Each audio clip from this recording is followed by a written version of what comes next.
ci zone yi moo tax ñu def ratissage bi day doon loo xam ni dama cee ànd. su fekkee aussi dafa jiitu waxtaan ak rebelle yi.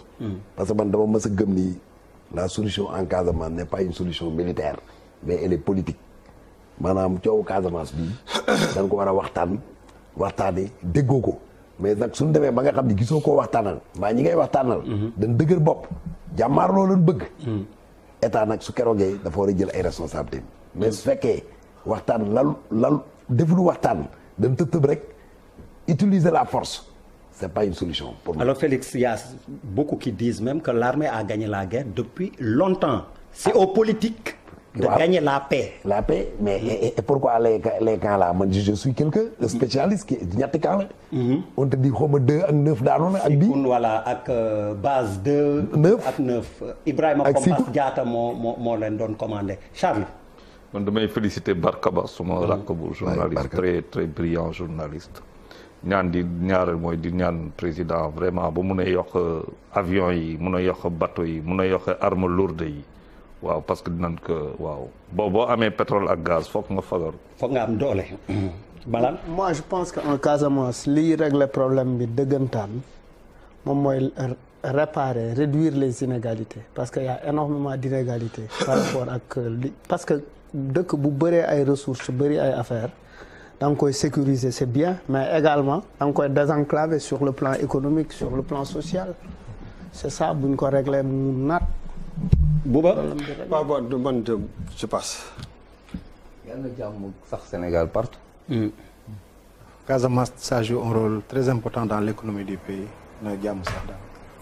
bon ñaan jàmm ñëw Casamance rek ci Sénégal yëpp ak Afrique. bi ci topp. Allez, bi ci topp Pierre, tu nous conduis cette fois-ci ok politique Seydou Diouf député de la majorité ci ay bés bi dañoo dégg mu yëkki kàddu ne couplage élection législative yi ak présidentielle 2024 Félix loo ci xalaat. waaw législative yi de ak présidentielle pour man su fekkee parce qu'il y a trop d'élections au Sénégal nga xam ne duñ liggéey sax finalement le respect du calendrier républicain dañ ko war a def mais dama jàpp maa ngi. xawma su fekkee si ci même année bi la dañ ko coupler ça nous permettra d'économiser en temps d'économiser en argent nit ñi liggéey parce que Sénégal il y a trop de politique au Sénégal et tout est politisé même la religion et même la mort est politisée au Sénégal on parle de la Covid certains te disent amul ñi na ay dil la nangam man su fekkee daal élection yi législative yi maanaam dafa war a ñëw dans le cadre du respect du calendrier républicain même année la nañ ko def couplage ñu def ko benn yoon pare ci xam nga règle handball xam nga 2 minutes bu la defee nii arbitre bi Seydou Diouf suma xarit bi 2 minutes ci biti may lan non carton rouge daf ko carton rouge non c'est-à-dire balaa ñuy régler ay couplage ou ay élections législatives ak présidentielles nañ régler la question des élections locales d'abord. C'est important parce qu'on a des maires qui ont épuisé leur mandat. Ils sont à 7 ans. Malal dit les municipales d'abord allez Bouba. mais couplé wala ñu. mais dafa am ay nit yoo xam ne je pense que dañuy jouer ay rôle. ci dëkk yi. ak ci période yi ak ci moment bi. te grand bi daf ci bokk à chaque fois que mu lëj wala muy waaj a lëj dafay def ay sorties mais pour rek ñu conscient que ni benn moment aussi il faut pas que ñu fiyewu ci benn nit rek pour que muy sonde dara teg ko ci biti ba pare taxaw yore les armes pour défendre ça quoi. Je pense que ça c'est très important parce que ce nom quand même revient beaucoup de fois ci ay périodes yoo xam ne day compliqué sur les trucs de voilà donc grand bi moom saa yu grand kii suma grand la sax waa Tëngéej la ñoo bokk Tëngéej mais grand bi saa yu jógee rek am na nu mu demee ba pare taxaw jàkkaarloo gars yi assemblée lu ñu wax mu teg ko jéem ko teg na Papis c'est que lii daf may andiwaatal sama plaidoyer boobu may def rek anti politique la wala dara c'est-à-dire lii c'est et les gens du pouvoir et l'opposition ça veut dire ça c'est les politiciens sénégalais yi ñoo nekk di organiser lii parce que loolu mooy nekk seen intérêt. Je sais pas si vous comprenez les politiciens sont ñoom luy intérêt dëkk bi yow ça intéresse directement ça ne l'intéresse pas ça les intéresse pas c'est comment s'asseoir si c'est ce qu'ils font parce que lii rien ne nous obligeait à aller dans cette situation si on avait respecté le calendrier républicain parce que il est arrivé dans ce pays que ñu accélérer à la limite l'histoire du parrainage les gens ont cherché les sous qu'il fallait parrainage pour présidentiel bi ñuy def ne il faut qu'on fasse le parrainage pour filtrer j'étais d'accord sur le parrainage dafa baax pour ñëpp c'est vrai sauf que j'étais pas entériné 5. waaw j'étais pas d'accord pour bii mën nañu bàyyi pourquoi ñu yàqam j'avais posé la question mais les gens ont sorti et les sous et ont arrêté la date et ont tenu le parrainage donc couplage moo waru am nañu respecter la date des élections ku ñëw ku mandaam jeex ñu renouveler ko li ngay am nga am ko bu ñu la falee nga toog bu ñu la falu nga dem beneen Sénégalais ñëw loolu mooy gis nga tout le je répète et c'est important lii opposition ak pouvoir ce sont les politiciens sénégalais qui se retrouvent dans ça qui s'organisent pour différer ko le temps que ñoom qui soient prêts parce que lii c'est pas l'intérêt des Sénégalais ça n'a pas de sens à mon sens ça ce sont les politiciens. Moi je pense que Seydou n'est pas la voix autorisée pour prendre cette décision donc bu dee balle de sonde lay def tamit ñun c'est pas lui qu'on écoute de toute façon. jox tu passes bëggul wax ci politique bi allez bi ci topp Pierre Da Silva jox ñu beneen bi ci topp alors les rapatriements de Sénégalais 24 février prochain am na vol boo xam ni fële lay jógee Madrid jaar Tenerife waa Espagne ñoo ñuy delloosil ay mbokk RFM lañ déggee xibaar bi bu ngeen déggee ni delloosi ay Sénégalais ay commencé waat. Ce n'est que le début d'ailleurs. Charles dit que ce n'est que le début. L'Europe c'est fini. Ce n'est que le début nañ pare accueillir suñuy mbokk. Le retour hein. Voilà donc l'Europe est finie foofu lay commencer mais il va falloir que ñu conscientiser suñu jeunesse pour wan ni leen ni l'avenir peut se faire au Sénégal mais lii man je suis contre. rapatriement 200 Sénégalais 200 yi soo xoolee ñu ci bëri mbëkk mi leen jël dem. te suñu leen indiwaatee dañ delluwaat. te man delluwaat parce que dañ naan comme ñamoon naa ko garaawoon na mais naa risqué waat rek. oui mais nañ leen à un moment donné de l'histoire pour man. y a un journaliste avait fait un texte. Il fallait parler de la voix quoi. yow yaa ngi le problème. Quelle voix? Vas-y. Non pour man dama am lu ma gis. ñun on ne va jamais rapatrier des blancs. On ne va jamais rapatrier des Européens. Pour moi cela alors est dans ce 21e siècle. Naissant. Pour moi c'est anti-humaniste. Je sais pas compris. Anti-humaniste. Le fait de ne pas. Le fait de les rapatrier. Oui. Le fait de les rapatrier. Moi je suis contre ça, c'est inhumain. C'est l'Europe. Mais l'Éthiopie rapatrie 45 000 personnes de l'Arabie Saoudite. Ce n'est que le début. Il faut anticiper. L'Éthiopie. Oui. Ils ne sont pas humains. Oui, Félix. mais c'est-à-dire xam nga ces rapatriements dañ leen di def sur la base de promesses. Il y a eu des jeunes qui ont été rapatriés de l'Allemagne, des États-Unis, d'un peu partout du Brésil et les engagements n'ont jamais été respectés. Donc li gën mooy balaa nga leen di jële fële nga respecter leen te loolu lii indi rapatriement yëpp c'est parce que nos États avaient pris des engagements. Effectivement c'est parce que il y a l'histoire de Seydou de Boubacar qui revient qui disait effectivement l'argent que met l'Union européenne, l'Espagne, la Belgique, etc., si elle était utilisée à bon escient, on n'aurait pas un flux de migrants vers l'Europe. Maintenant, puisque ces jeunes-là, l'argent n'a pas été bien utilisé, on nous renvoie nos jeunes. C'est tout ce que ça veut dire. Bouba. waaw mais li ma gëm mooy am na yenn conditions yoo xam ne soo ko naree nekk fenn moom.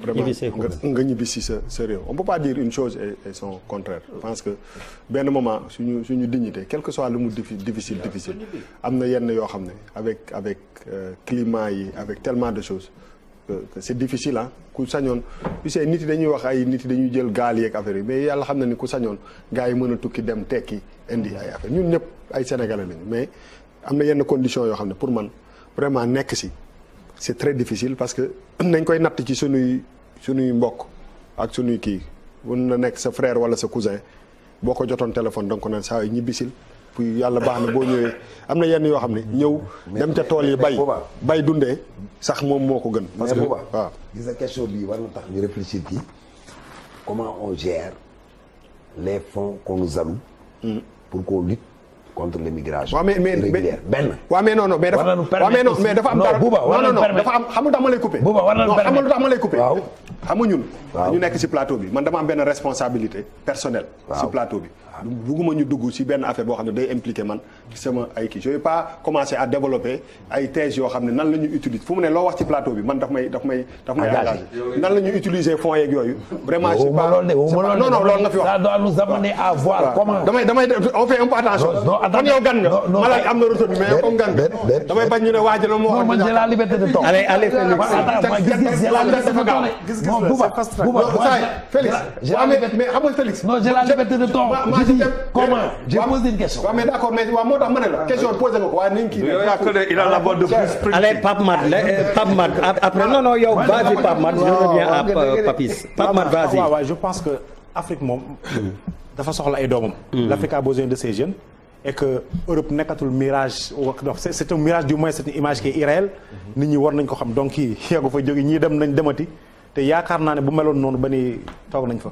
donc foofu ñun déedéet ñu bëgg suñu réew dañ demoon rek pour dellu si yow doo ñaanal jàmm. man ne loolu laa la kii même bu neexoon a neex fii la ñu bëgg daal dëggal nga ni non da nga ne bu neexoon du ñu ñëw man dañu ñëw de ñun waaw mais je veux dire que fii moo ko yor Afrique soxla waaw fii moo ko yor voilà donc c'est ça Afrique daa soxla ay doom donc voilà qu'on revienne investir gis-gis man damay def benn vœu rek comme gis-gis la yàlla may ñu bañ a nekk dans des conditions d'aller dans l'obligation wala ñàkk sa sago dem si dëkk yi. On nous renvoie 200 Sénégalais mais le Sénégal est signataire de convention lii du lu ñuy tëb rek def nii c'est des choses qui sont signées yow tey jii si on prend l'exemple xam nga wax sa bopp dafa nekk xam nga wax yëfu jàmbur je sais pas la dernière fois quand on faisait les trucs de nettoyage mais dañuy jël xale yi booy nga xam ne nekkuñu ay Sénégalais on les a amenés ailleurs on les a sortis du territoire sénégalais il est arrivé qu'on le fasse nous Sénégalais donc l'histoire c'est pas ça. Le fond du problème c'est de faire en sorte que suñu ay doom ñii ceux qui font l'immigration di demee ak seen sago. bañ a jël gaal. Emmanuel. xanaa di leen masawu rek te di ñaax suñu gouvernement yi. ñu góorgóorlu ba jeunes yi dootuñu am vraiment envie génn que ce soit même par avion parce que fii neex na quoi. C'est vraiment le souhait que j'ai pour le Sénégal. bu mujj bi Pierre tey ñeenti gis-gis a am. oui ñeenteel bi Covid-19 la France se barricade jusqu'au 15 mars France caabi nañ seeni bunt caabi law bi lañ ko def si misaal ñi nga xam ni ñoo nekk si seen ambassade fii di seen doomu réew bu ñu bëggoon dem tey foog ñu wax lu leer ba pare am autorisation spéciale exceptionnelle pour mën fa teg seen tànk donc sauf cas de force majeure kenn ci ñoom mënul dugg jamono ji France waxatuma laa keneen Félix.